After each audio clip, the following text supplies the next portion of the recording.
Good morning. Welcome to Centerpiece. This is Evan Yvonne, your host. Today, I have not necessarily a topic or a theme.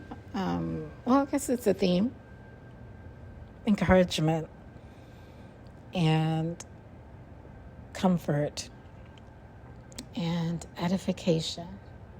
I believe that this would fall within that category of dialogue. So I want to share a dream I had. And at first, when I woke up, I was like, oh, that dream was, it looked like a dream that I was at a disadvantage. But when the Lord began to interpret the dream, I didn't even have to ask him. My thought was, oh, that seemed like I was at a disadvantage. But as soon as my thought was that, he just illuminated, no, you were at the advantage. So within the dream, I was walking.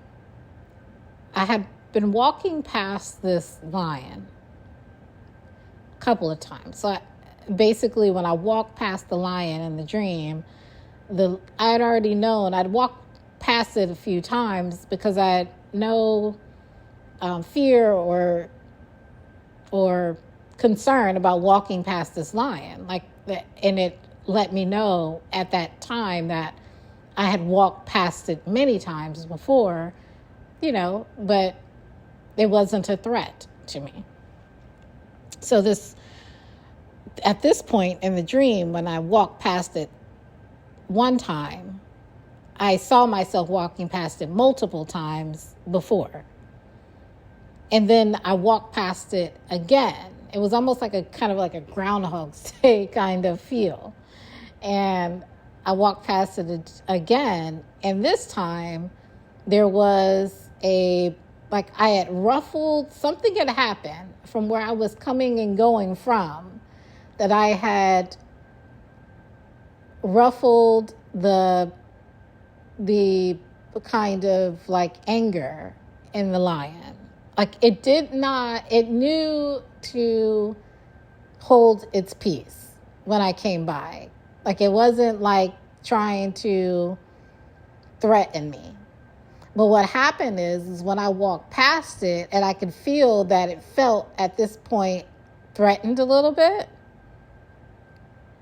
it aroused the lion's anger. But yet the lion knew, you're not about to do, you better leave her alone.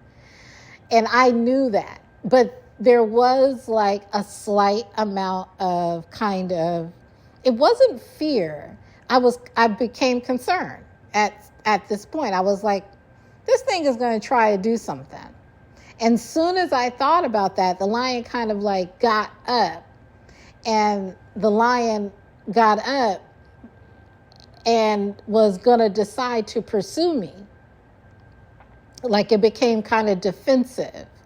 And it had calculated incorrectly. This is all that the Lord is showing me within me walking past this lion.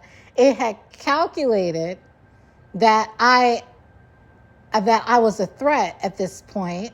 Even though it had seen me and it was comfortable with me, it was not at all threatened by me, or knew that I wasn't threatened by it. It honored and respected my authority and my dominion at one point.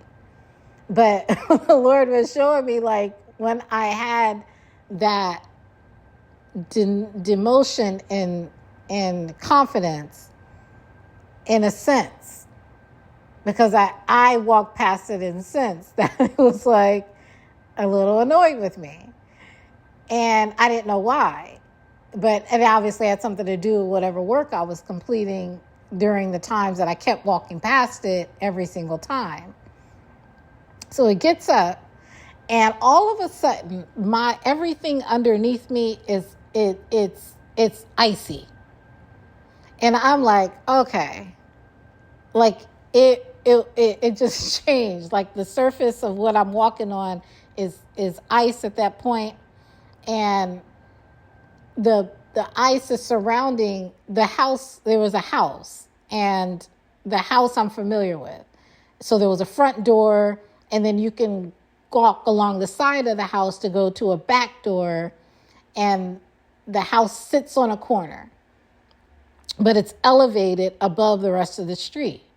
So as I'm walking past the lion, I'm walking past it, but I'm walking up.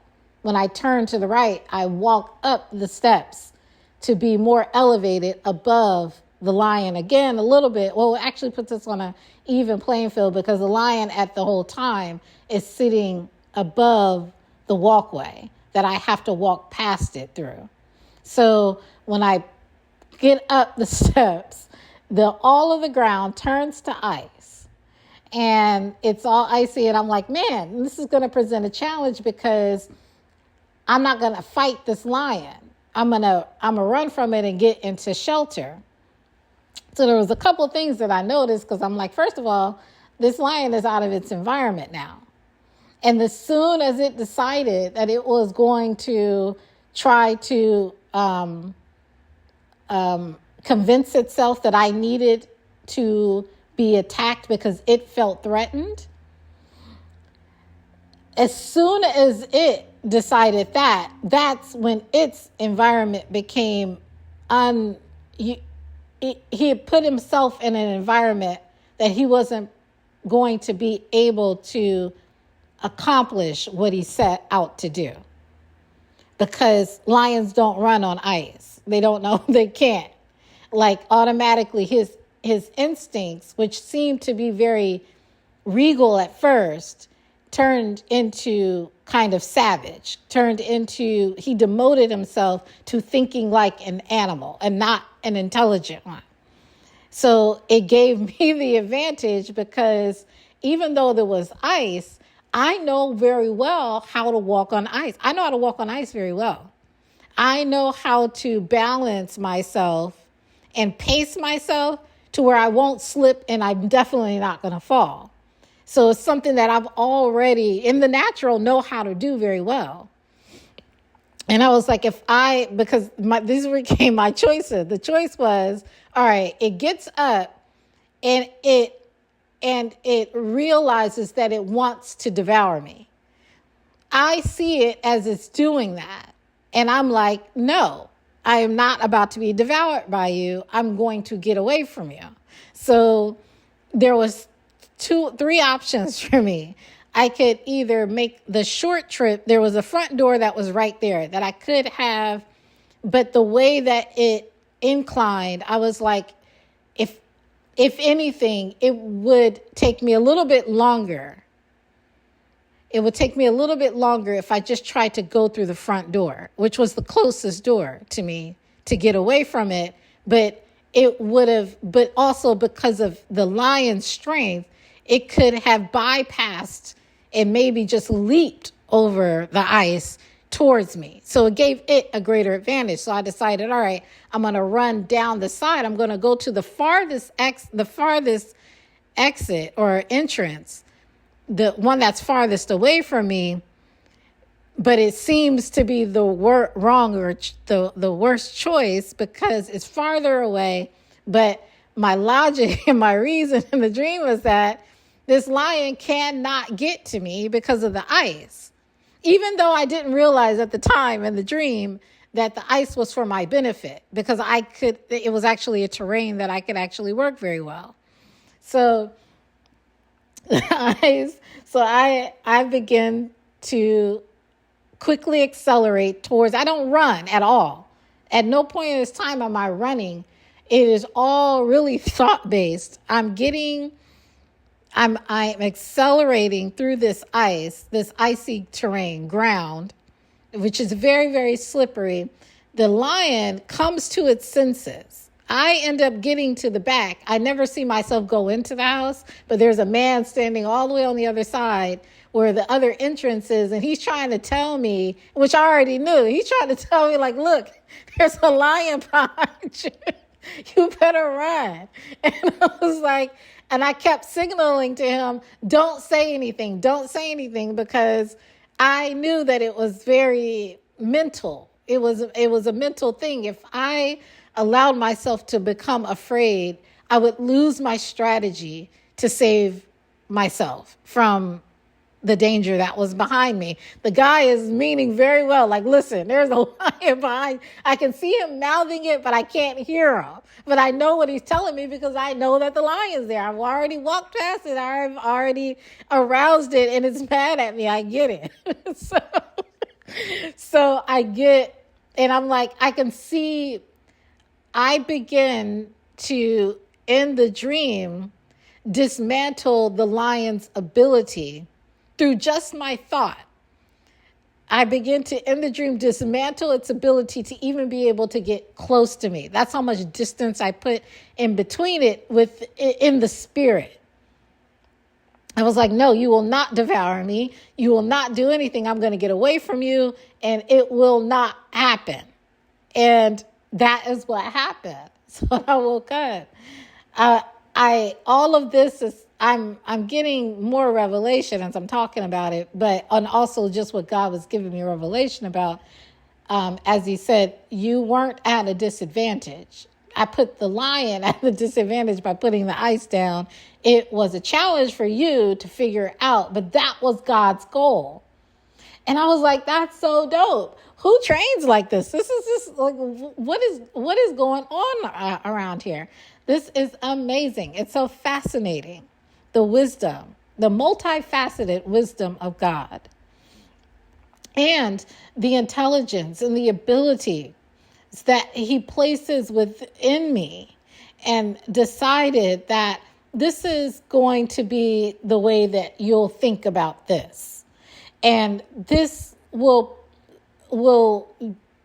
kind of preserve you in this unique space of having your own thought about something that is absolutely elevated beyond the regular thought of people, beyond my own ability to think in this way. So the encouragement is that we're not at a disadvantage. We're not at a disadvantage when it seems that the obstacles become greater. For example, no one would want to get away, where you think about getting away from something that's trying to devour you. Do you want your surface to be icy? But you do want your surface to be icy if that dismantles the logic of the thing trying to devour you. Because it's going to salivate getting to you, and is going to demote itself intellectually, simply because it wasn't created to maneuver in this. And a lot of times our disadvantages, we don't see them as advantages because it seems like this playing field is unfair. When really God is luring the enemy into a playing field that you can play very well. And there's no better position to be in. You know, and he's not dismantling or not wanting or expecting you to use your intelligence and your logic and your reasoning abilities and your emotion. Like, he wasn't reprimanding me because I got a little bit fearful, because it's like, no, the fear rose up and it was justified because it was like, no, you need to realize that this guy is changing his mind about what he wanted to do. And I needed to know that. And I knew it just by walking by them. I didn't have to talk to the lion. I didn't have to look at it. It was very clear that the lion was like, no, I think that you're a threat. So it's time for me to be a lion. You know what I mean? Like, it's time for me to fight you or whatever. And I'm like, no, I'm going to walk in dominion. And that, that type of confidence, me waiting on the Lord. And when we wait on the Lord, this is what becomes the reward of that, is the, oh my God, that scripture, teach my hands to war.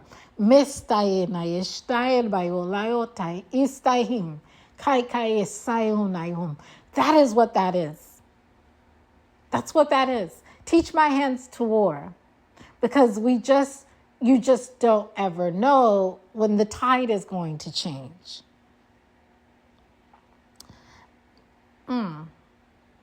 But what I love about God is that as he trains you and to make you skillful and masterful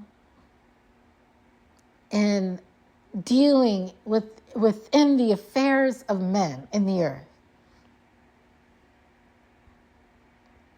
because that's what it's become about for me. It's like, I'm just going to make you skillful and masterful. You'll be able to maneuver through this stuff not without any problems, because it comes with many obstacles and many problems, because only in those obstacles, problems, those sufferings, those disadvantages, can God's glory be seen.